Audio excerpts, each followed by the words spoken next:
시편 77편 19절입니다. 주의 길이 바다에 있었고 주의 곧은 길이 큰 물에 있었으나 주의 발자취를 알 수 없었나이다. 주의 백성을 양떼같이 모세와 아론의 손으로 인도하셨나이다. 아멘. 이 시간은 야고보서 3장 1절 하겠습니다. 내 형제들아, 너희는 선생된 우리가 더 큰 심판을 받을 줄 알고 선생이 많이 되지 말라. 이 시간은 2025년 교회 일꾼 임명을 자기 은퇴식에 자기가 설교한 건 이례적입니다. 근데 이제 제가 강사를 만약에 한다 해도 사실 모이면 덕담하고 제가 듣기에도 조금 부담스러운 얘기만 할 것 같아서 사실 제가 그렇게 칭찬 들을 만한 일도 없고 해서 아예 제가 설교하는 게 낫겠다고 생각해서 제가 설교를 합니다. 제가 설교를 꽤 오래 했는데 그 중에 제가 이제 지난 주일에 설교하고 오늘 설교하고 두 가지를 제가 한 설교 가운데는 제가 다시 하고 싶은 설교 중이라고 생각했습니다. 그래서 지난 주일에는 이제 예레미야 12장에서 그대 말과 경주할 사람이라고 했고, 오늘은 77편에 있는 물 위로 난 길을 걷는 사람입니다. 제가 본 설교 앞에서 야고보서 3장 1절을 약간 말씀드린 다음에 제 설교를 하겠습니다. 읽은 성경은 그렇죠. 내 형제들아, 너희는 선생된 우리가 더 큰 심판을 받을 줄 알고 선생이 많이 되지 말라, 그렇게 했습니다. 제가 이 본문을 선택한 이유는 오늘 설교보다도 먼저 제가 교회의 선생으로서 지냈기 때문에 늘 이 말씀이 제 마음에 남아있는 말씀입니다. 선생은 이제 교회의 교사, 즉 목사, 성경을 가르치는 사람입니다. 어떻게 보면 많이 선생이 되라고 할 것 같은데 야고보는 선생이 많이 되지 말라, 그렇게 말하죠. 저는 이 말씀이 어릴 때부터 제 마음에는 남아 있습니다. 그 다음에 이 사람은 바로 야고보 자신도 선생인데 우리가 더 큰 심판을 받을 줄 알고 선생에게 훨씬 심판이 많을 것이다. 더 큰 심판, 어떤 성경은 더 엄중한 심판이 있을 것이다. 다른 사람보다도 훨씬 더 엄중한 심판이 있을 것이다. 이게 무슨 말일까? 이게 늘 제 마음에 남아있었던 것이고, 사실 이 성경은 그렇게 어렵지 않습니다. 첫 번째 얘기는 계속 읽어보면 이런 얘기죠. 선생이 되는 일은, 왜냐하면 선생은 누구나 말을 많이 해야 하는데 말은 결국에서 누구나 실수할 수밖에 없다는 거죠. 어느 누구도 실수하지 않는 사람은 아무도 없습니다. 그런데 선생은 말을 해야 하는데 말을 많이 하면 필연적으로 실수하는 거죠. 그래서 말도 이제 성경은 이렇죠. 말도 그 말에 그 재갈을 무겨서 어거하게 하고, 그 다음에 배도 키를 통해서 그를 제어하는데 이 인간의 말은 어떤 방법으로도 제어할 길이 없다는 거죠. 이게 운명입니다. 인간에게는 어쩔 수 없이 말을 해야 하는데 말은 결국 사람들을 파멸시키는 문제일 수도 있습니다. 작은 불이 큰 숲을 태우듯 이 작은 혀가 잘못 사용하면 자기 자신을 파멸하게 한다는 거죠. 야고보를 읽어보면 그렇습니다. 야생의 짐승과 새와 벌레도 사람들은 길들이지만 혀는 길들일 수 없다. 그는 이렇게 말하죠. 여러분 가운데서 한 입으로는 하나님을 찬송하는 좋은 말하고 또 같은 입으로 또 저주하며 부끄러운 말을 한다. 또 남을 해문담하는 이런 말들을 한다. 이게 가능하냐 하는 거죠. 샘이 쓴물과 단물을 동시에 낼 수 없고, 또 우리가 어떤 나무가 열매를 맺을 때 사과나무가 감을 같이 열매를 맺을 수 없는 것인데 왜 사람의 입은 그럴까? 그런 얘기를 계속하면서 야고보는 슬프게 여러분 선생은 어쩔 수 없이 말을 많이 해야 할 사람이기 때문에 말을 실수하기 때문에 많은 심판을 엄중한 심판을 받을 것이기 때문에 선생이 되지 말라. 선생이 된 사람한테 계속 이렇게 얘기를 합니다. 근데 좀 더 이 야고보라는 성경을 더 멀리 읽어보면 단지 말뿐 아닙니다. 야고보의 주제는 뭡니까? 실천하는 믿음이거든요. 실천해야 그 사람이 믿음이 진정한 믿음이라는 겁니다. 야고보서 2장 2절이요. 네가 복음이와 믿음이 그의 행함과 함께 일하고 행함으로 믿음이 온전케 되었다. 영혼 없는 몸이 죽은 것 같이 행함이 없는 믿음은 죽은 것이라. 근데 우리는 실천하기가 굉장히 어렵습니다. 근데 이 선생은 말을 해놓고 이걸 실천해야 하는데 말을 적게 하면 실천할 것도 좀 적을 텐데 말을 많이 하니까 실천할 거리가 굉장히 많아집니다. 이게 제 평생의 제 고민입니다. 말을 하는데 나는 과연 얼마나 실천하는가 하는 문제입니다. 야고보는 그러한 말과 믿음은 쓸데없는 것이고 귀신들도 떠들 수 있는 것이다. 그렇게 아주 강렬하게 말하죠. 그래서 만약 실천하지 않는 믿음은 쓸데없는 것이다. 틸리케라는 신학자는 이렇게 말합니다. 진실로 목사가 자신이 설교하는 대로 실존하고 있는가 하는 점이 목사를 판단하는 기초가 되어야 한다. 어릴 때 제가 이걸 읽었는데 82년도 나온 책입니다. 늘 마음에 남아 있습니다. 그래서 이 야고보서를 오늘 제가 말씀드리는 것은 제가 목사 안수를 86년 4월에 받았고 안수받은 지는 38년입니다. 근데 신학교에 들어가서 어느 교회에 제가 들어간 게 1979년입니다. 그러니까 지금 한번 세알해 보니까 그때 아직 설교를 늘 했던 거, 강의했던 거, 아침에 기도했던 거, 뭐 이러저러 보면 야 이게 수천 번을 했을 것 같아요. 그러면 수천 번을 했는데 이 야고보 성경을 따른다면 선생된 너희가 더 엄중한 심판을 받을 줄 알아라 하면 완전히 이제 끝없이 이제 고통스러운 겁니다. 제가 이 마지막 시간에 이런 말씀을 드리는 이유는 여러분이 좀 긍휼히 여기시기를 바랍니다. 그리고 하나님도 좀 긍휼히 여기시기를 바랄 뿐입니다. 말을 많이 했는데 참 쓸데없고 좋지 않은 말도 했을 것 같고 제가 굉장히 조심하는데 그런 것 같기도 하고 설교를 했는데 내가 실천하지 않으면서 했던 설교도 있을 것 같고 그래서 하나님이 그냥 긍휼을 베푸시기를 또 여러분도 긍휼을 베풀어 주시기를 그저 바랄 뿐입니다. 너무 많이 말을 했거든요.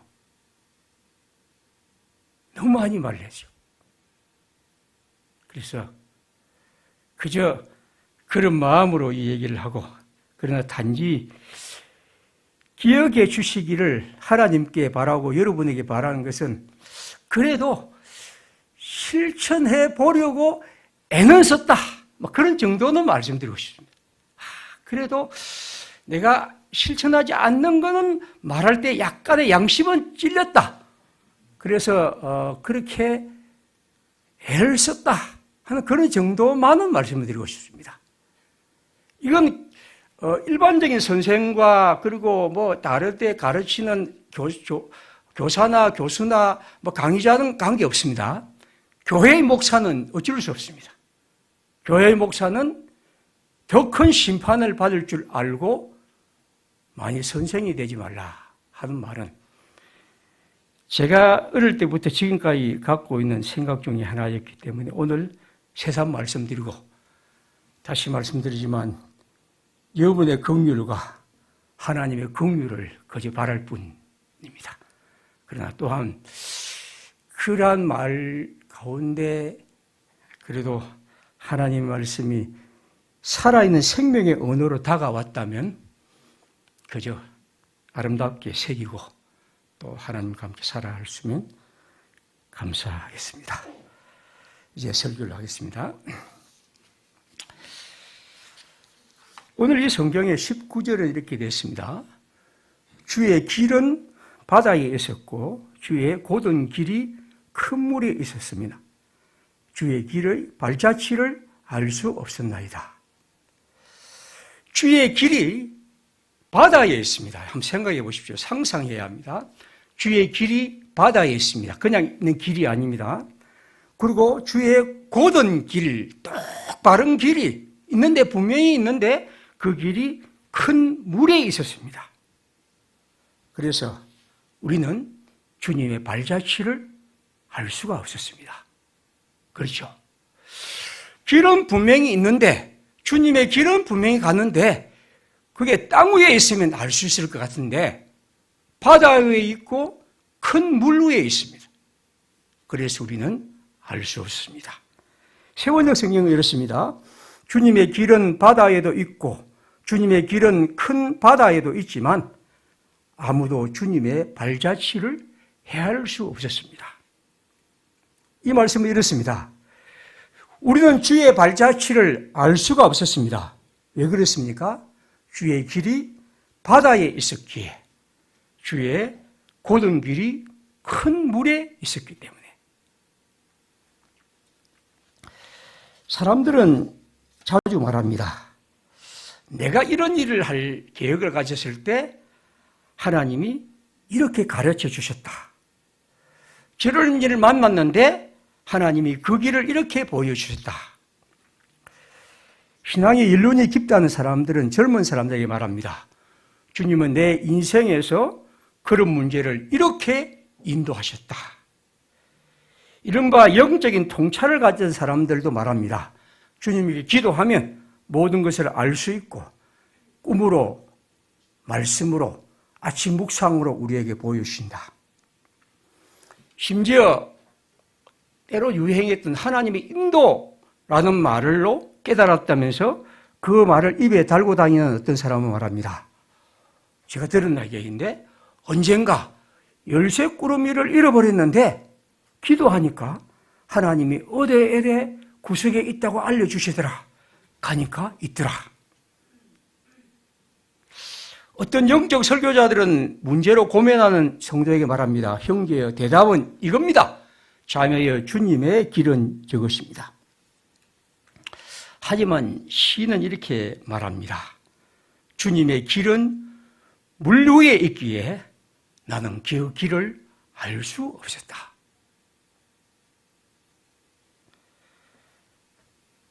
김은은 칼의 노래란 아주 잘 알린 책에서 이런 아주 짧은 글을 썼죠. 지나간 것들의 흔적이 물 위에 있었고 바다는 언제나 새로운 바다였다. 이 사람은 참 문장을 잘 쓴 사람입니다. 임진왜란 때 일본과 전쟁에 참여한 이순신의 심정과 고뇌를 다룬 이 책은 이 소설에서 지연이는 왜군과의 마지막 전투를 앞둔 이 이순신의 심정을 이렇게 표현합니다. 지금까지 수많은 전투를 했지만 그 전투의 길을 그는 알고 있지만 그러나 이 싸움은 자신에게 또 새로운 싸움이었으며 특별히 이번 싸움은 그 어떤 것도 알 수 없는 낯선 것이었다. 그렇게 말하죠. 여러분 어쩌면 그리스도의 길은 그런 길일지도 모릅니다. 그 길을 알 수 없는 물리로 난 길. 그리스도인은 그런 의미에서 물리로 난 길을 걷는 사람입니다. 제가 교회 설교에서 가장 많이 인용한 파스칼을 팡세 또 하나 인용합니다. 그는 이렇게 말하죠. 사람은 확실성을 좋아한다. 그래서 사람들은 교황이 신앙에서 오류가 없기를 바라며 권위 있는 신학 박사들이 도덕에서 오류가 없기를 원한다. 자신이 확신을 갖기 위해서. 사람들은 자신들의 삶에 여러 가지 혼란스럽고 어려운 일들에 뭔가 그것을 풀어줄 또 인도할 어떤 사람을 원하죠. 성경도 얼마나 복잡하고 어렵습니까? 신학자들의 논쟁과 설교자들의 수많은 얘기 속에서 아주 극단적인 설교까지 등장한 이런 세상에서 우리는 바라죠. 교황 같은 사람이 나타나서 단번에 이것을 해결해 주기를. 그러나 하나님은 그렇게 나타나시지 않습니다. 우리는 그런 사람을 바라지만 하나님은 우리에게 그것을 그렇게 버려두시죠. 대부분의 사람들은 복잡한 것을 싫어하고 빠르고 간단한 답에 만족합니다. 오늘 시대는 더욱더 그런 시대를 맞이합니다. 그래서 우리의 신앙생활도 그렇죠. 하나님의 복음을 얘기하면서 누가는 말합니다. 오늘 다윗의 동네에 구주가 났었는데 이 세상에 미칠 큰 기쁨의 좋은 소식이다. 그런데 우리는 이 큰 기쁨의 좋은 소식이 슬픔을 통과하지 않고 기쁨을 맛보려 합니다. 갈등을 맛보지 않고 구원의 확신에 이르려 합니다. 아픔이 없이 사랑을 이루려 하고 한마디로 십자가 없이 부활에 이르려 합니다. 그런 이들은 하나님의 길이 물리로 나 있으며 그리스도인이란 물리로 난 길을 걷는 존재임을 노래한 이 시인의 고뇌를 알지 못합니다.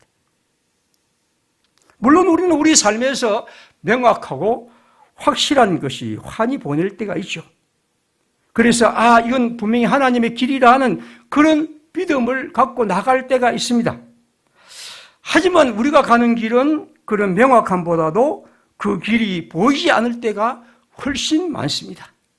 지나간 것들의 흔적은 물 위에 있기 때문에 길이 보이지 않으며 자신이 싸워야 할 바다는 언제나 새로운 바다를 만나며 살아야 할 때 이것이 삶입니다. 이것이 우리 가정의 길이기도 하고 우리 교회 공동체의 삶이기도 하고 우리가 살고 있는 이 역사와 사회 속에서 우리가 만나는 일입니다. 우리가 가야 할 길은 분명히 저 길인데 그 길을 가는 데는 우리는 수많은 물리로 가는 길을 만나야 합니다. 인문학자 김영민은 우리에게 삶의 복잡성이라는 문제가 인문학의 가장 중요한 문제라고 얘기를 합니다. 그는 왜 이 시대에 인문학이 이렇게 쇠퇴했는가라는 것을 사람들은 여러 가지로 진단하지만 그중에 그는 이런 얘기를 합니다. 오늘날 많은 인문학자들이 자신들이 강의하고 얘기하고 글 쓰는 것을 얘기하면서 인간의 삶이 얼마나 복잡하다는 데서 생각하지 않는다는 겁니다. 삶이 얼마나 복잡한지 생각해 보라는 겁니다. 우리가 말하고 하는 이론과 여러 가지 논리, 그러나 그것이 일상과 맞부질 때 우리의 현실 속에서 그것이 얼마나 복잡한 문제와 씨름하게 되는 것입니다. 일상이란 것은 우리의 책상을 넘어선 것이고 그 일상은 우리의 현실은 책상과 전혀 다른 문제를 가져옵니다. 결코 쉽게 정리할 수 없는 복잡성, 이것이 인문학이 만나야 할 현실인데 오늘날 이 게으른 인문학자들은 끝없이 인간의 얘기를 자신들이 알고 있는 논리로, 이론으로 재단하고 그걸 통해서 사람들에게 교훈하고 이해하고 멋지게 말하고 있다는 것이죠. 대화의 연속성, 복잡함과 애매함과 다양함과 이 풍부한 삶의 얘기들을 만날 때만이 그는 인문학이 진정한 학문으로 갈 수 있다고 얘기를 하죠. 여러분, 우리가 단편소설과 장편소설의 가장 큰 특징은 뭡니까? 우리가 알고 있는 자그마한 소설가, 그러나 카라마조프 같은 큰 책의 가장 큰 차이는 뭡니까? 그럼 하나의 인물을 얘기할 때 그가 하고 있는 개인적인 뿐 아니라 가정, 사회 혹은 심리 여러 문제들을 복잡하게 다루고 그 속에서 길어오르는 얘기들입니다. 그것이 바로 우리가 알고 있는 장편소설이 갖고 있는 문제들입니다. 그리스도인은 여러분, 이 세상에서 수많은 일들을 만나고 수많은 현실 속에 살아가는데 우리가 알고 있는 이게 조그마한 지식과 신학의 혹은 성경의 구절 몇 구절이 우리의 삶을 그렇게 재단할 수가 없죠. 저는 한 번씩 이 무신론자들의 글들을 보면서 느낍니다. 그들은 하나님에 대해서 비판하죠. 하나님은 죽었다. 하나님은 없다. 그들은 그들의 개인적 경험을 통해서 하나님은 없다고 이렇게 논리를 말합니다. 그들은 때로는 자신들이 알고 있는 학문의 방식으로 요즘에 유행하는 진화론의 이 물리학적인 혹은 또 물질적인 방식으로 이루어지는 설명을 합니다. 여러분, 하나님은 그렇게 쉽게 간단하게 설명할 수 있는 존재가 아닙니다. 우리의 온 존재와 이 삶의 모든 얘기가 함께 만나는 것이고 그 속에서 우리는 울고 웃고 고민하고 그 속에서 다시 그 부분을 인식하고 그리고 좌절하고 다시 새로워지는 수많은 과정을 통해서 우리는 그를 얘기하는 것이지 하나님을 그렇게 할 수 있는 건 아닙니다.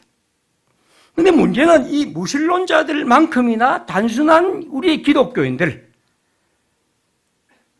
루이스라는 사람은 그것을 물탄 기독교라고 말하는데 하늘에 계신 하나님이 계시면 모든 것이 만사형통이라고 주장하는 사람들.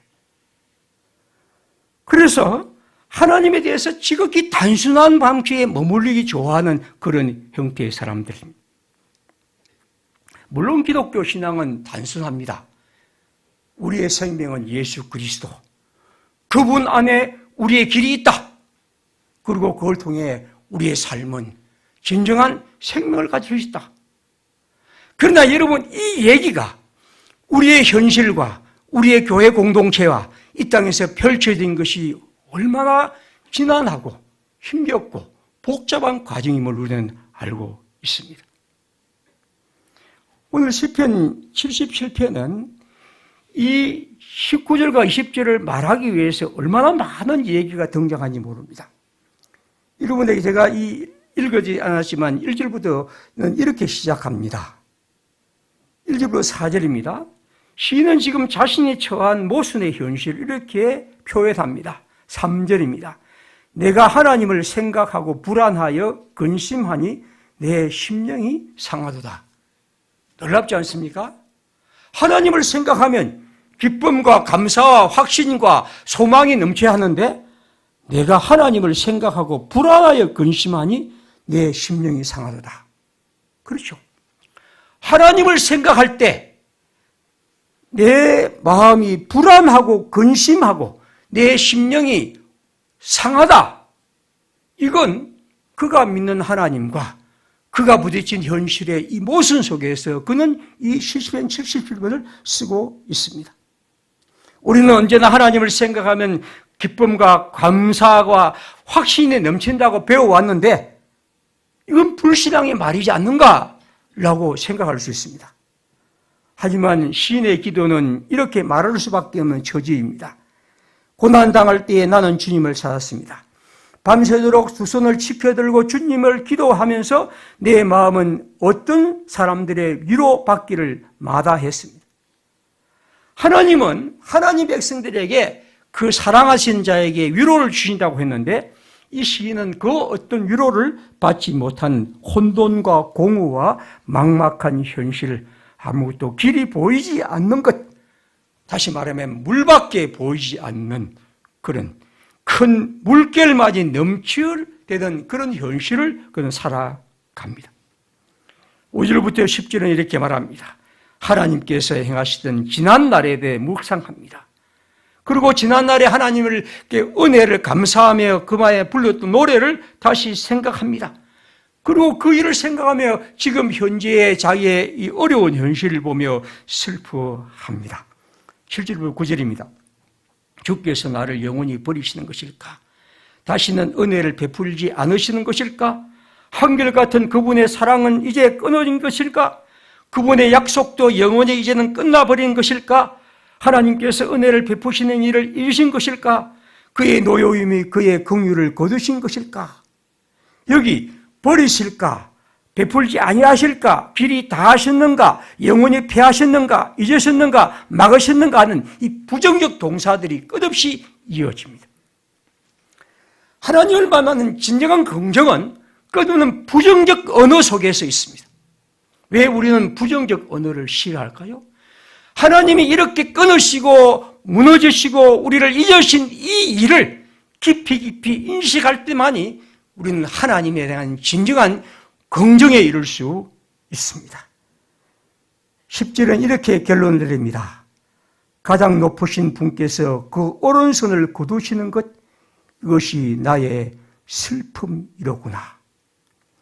하나님은 자신의 오른손, 능력의 손을 내게서 거두어버렸고 나는 지금 그 슬픔 속에 빠졌다고 그는 노래합니다. 우리의 삶에서 지금과 같은 모순에 들 때가 있죠.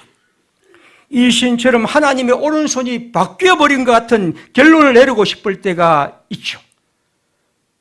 주의 길은 바다에 있었고 주의 곧은 길이 큰 모래에 있었지만 나는 주의 발자취를 알 수 없었습니다. 이것이 시인이 노래한 것입니다. 시인 정호성은 이런 시를 썼습니다. 내 그대가 그리워 허공에 못질을 한다. 못이 들어가지 않는다. 내 그대가 그리워 물 위에 못질을 한다. 못이 들어가지 않는다. 사랑이란 것은 허공에 대고 그리움이란 것은 물 위에 대고 못질을 하는 것이다. 시는 그렇게 말하죠. 진정한 그리움과 진정한 사랑과 진정한 믿음과 진정한 그리스도의 삶은 쉽게 채워지지 않습니다. 이것이 시인이 우리에게 노래하는 것입니다. 진정한 사랑은 헤아릴 수 없는 못질에서 맺어지는 것이고, 그러므로 시인은 그리움이 없다고 말하지 말고 우리의 사랑이 이루어질 수 없다고 절망하지 말고 그 못질로 인해 그리움은 쌓여가고 그 사랑은 그 나름의 길을 내어가는 것이죠. 그러므로 저는 오늘 이 설교를 통해 그리스도인은 물리를 걷는 사람이라고 말씀드리고 싶습니다. 보이지 않는 길을 가는 사람입니다. 어떤 사람들은 자신의 길에 대해서 분명하고 확실한 길, 정답이 우리에게 있다고 얘기를 하죠. 이렇게 가라, 저렇게 가라, 젊은이들에게 말합니다. 그러나 저는 이 나이에 그런 말을 할 마음이 전혀 없습니다. 그리스도의 길은 물 위로 난 길이고, 다시 말하면 땅 위에 난 곱게 난 길이 아니기 때문에 그 길은 언제나 낯선 길이죠. 그 길을 가면서 때로는 이리저리 헤맬 때도 있고 그리고 괴롭고 힘든 길입니다. 하지만 그것은 또한 예수 제자의 삶입니다. 그것은 하나님이 인간을 주체적으로 만드시는, 부르시는, 대하시는 하나님의 깊은 마음이 들어있습니다. 욥기는 이렇게 말합니다. 그런데 내가 앞으로 가도 그가 아니 계시고 뒤로 가도 보이지 아니하며 그가 왼쪽에서 일하시나 내가 만날 수 없고 그가 오른쪽으로 돌이키시나 배울 수가 없구나. 이건 매우 불신앙적 얘기입니다. 욥은 하나님을 이렇게 얘기를 합니다. 세 번 얘기를 했습니다. 그러나 동쪽으로 가도 찾아봐도 하나님은 거기 안 계시고 서쪽으로 가서 찾아봐도 하나님은 뵐 수가 없구나. 북쪽에서 일을 하고 계실 텐데도 그분은 배울 수 없고 남쪽에서 일을 하고 계실 텐데도 그분을 뵐 수가 없구나. 우리는 물리로 난 길을 가는 사람들입니다. 이것이 그리스도인의 운명입니다. 욥기는 또한 이렇게 말합니다. 내가 폭행을 당한다고 부르짖으나 응답이 없고 도움을 간구하였으나 정의가 없구나. 그가 내 길을 막아 지나가지 못하게 하시고 내 길을 어둠에 두셨으며, 심지어 하나님이 내 길을 가로막아버렸고 내 길을 가지 못하도록 버티고 있고 가시로 막아버렸다고 노래합니다. 세 번째 이렇게 말합니다. 하나님이 내가 가는 길을 높은 담으로 막으시니 내가 지나갈 수 없다. 내 가는 길을 어둠으로 가로막으신다. 그리스도인은 그런 의미에서 물리로 난 길을 간 사람들입니다. 확실하고 분명하고 모든 것이 만사형통의 길이 아니라 우리는 그렇게 가는 사람들입니다. 시인은 우리에게 그렇게 뭐합니다. 루시는 짧은 글 고향이란 단편에서 이렇게 말합니다. 생각해보니 희망이란 본시 있다고도 없다고도 할 수 없는 것이었다. 이는 마치 땅 위에 길과 같은 것이다. 본시 땅 위에 길은 없다. 다니는 사람들이 많다 보면 거기 곧 길이 되는 것이다. 그리스도인은 하나님이 우리에게 말씀하신 그 말씀을 따라 이렇게 저렇게 가는 가운데 우리는 또한 새 길을 내고 그 길을 동부가 많아지면 하나의 길이 되는 것이죠. 동시에 우리는 물리로 난 길은 분명히 있다는 말이기도 합니다. 물리로 난 길은 우리의 마음으로 살펴보고 깊이 부딪혀보고 그리고 눈물로 적셔보고 그리고 땀과 사랑으로 가면 그 길은 볼 수 있습니다. 그 길은 결코 흐릿하고 막막한 길이 아니라 분명히 있습니다. 사람들은 알 수 없고 볼 수 없는 하늘의 길이 있죠. 그래서 예수님은 친히 말씀합니다. 내가 곧 길이요 진리요 생명이다. 예수란 길을 그 길에 들어가 걸어다 보면 우리는 어느덧 우리가 그 길을 가고 있음을 알고 확신하며 감사하게 될 것입니다. 그래서 우리는 아무런 열매가 없었다고 말하는 곳에 무의미한 길이라고 말하지 말아야 합니다. 헤매다 지쳐버린 피곤한 삶의 여정이었다고만 말하지 말아야 합니다. 우리가 만약 하나님의 길을, 그리스도의 길을 그리스도와 함께 살았다면 그 희미한 흔적 위에 주님의 고든 길은 있었던 것이죠.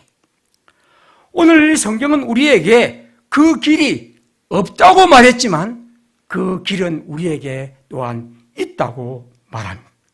그래서 우리는 그리스도인을 물리로 난 길을 걷는 사람이라고 말하고 있습니다. 그리스도인은 아브라함처럼 갈 바를 알지 못한 채 이 길을 가지만 그러나 그리스도란 길, 그와 함께 그 길을 가다 보면 어느덧 우리는 내가 그 길 위에 걸어가고 있음을 알게 됩니다. 브라질의 주요 까마라는 이런 글을 썼습니다. 주여 당신이 나를 단련하실 양이면 안개가 짙은 밤중에 나를 보내소서. 그러면 내가 갈 길을 찾지 못하리이다. 내 비록 넘어져도 다시 일어나 묵묵히 있으며 웃으며 당신이 나와 함께 계심을 경거하며 편안히 가게 하소서. 우리가 우리의 길을 알지 못하는 헤매는 길이 있다 할지라도 그러나 우리는 우리 앞서 우리와 함께 간 그리스도를 생각하게 됩니다. 여러분, 그리스도인은 물리로 가는 사람입니다. 이스라엘이 홍해를 건너듯 그리고 우리의 삶은 바로 그 홍해의 물결만 보일지 모르지만 그러나 한번 깊이 생각해 보면 우리는 하나님의 은총의 길을 보게 됩니다. 그러므로 그리스도인은 물에 난 길을 걷는 사람으로서 우리의 길을 오늘 또 내가 곧 길이요 진리요 생명이라는 그리스도와 함께 이 땅을 살아가는 것이죠. 보이지 않는 그 길을 보는 것이고 그 보이지 않는 길 속에서 우리는 이미 우리가 그 길에 그리스도와 함께 살아가고 있음을 압니다.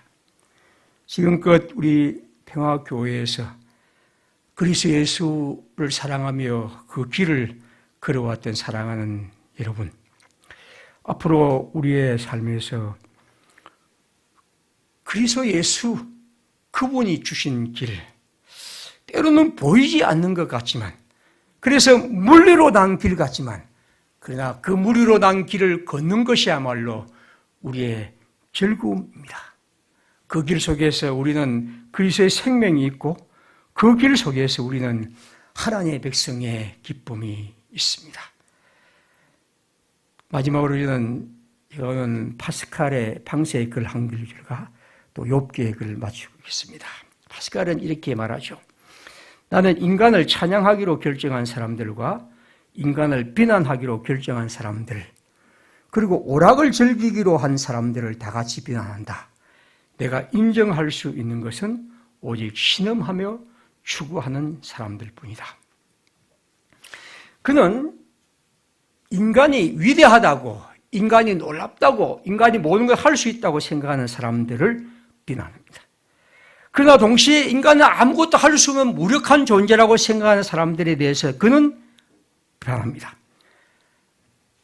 또한 어떤 사람은 나는 이것도 저것도 아니고 오락이나 즐기며 살겠다고 사람이 있습니다.